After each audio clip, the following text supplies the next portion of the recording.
Hello everyone, welcome my blog. আর আজকে সকাল থেকে উঠে আকাশটা দেখে একটু রোদ ঝলমলে, ভাবলাম আকাশটা কেটে গেছে। বেশ অনেক দিন পর বৃষ্টি থেকে একটু রেহাই। বৃষ্টিটা যদিও আজকে অনেকটাই পরিমাণটা কম, সকাল থেকে হয়নি বলা চলে, কিন্তু ও বাবা, কিছুক্ষণ পরে দেখো, যখন ভাবলাম একটু কাজে বেরোবো গাড়িটা নিয়ে, বাবা আকাশটা অন্ধকার করে এলো দিল। সব প্ল্যানের মাথায় জল ঢেলে, কারণ এই রকম বৃষ্টিতে তো আমি মোটেই বেরোবো না।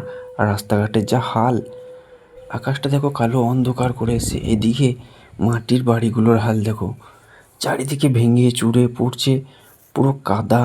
উঠোনগুলো যাওয়া আসা কোনো রকম খালি পায়ে বা গাড়ি নিয়ে যাওয়া আসা এতটাই দুষ্কর হয়ে গেছে এই রাস্তায় এই বৃষ্টিতে।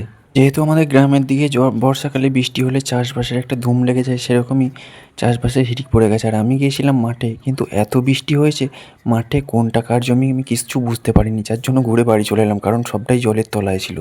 এগুলোকে দেখো সকাল থেকে উঠে হাঁচড় ফাঁচড় করছে, কোথায় ঢুকবে কোথায় না ঢুকবে সেটার জন্য, কারণ বৃষ্টিতে ওরাই বা কোথায় যাবে, তাই না?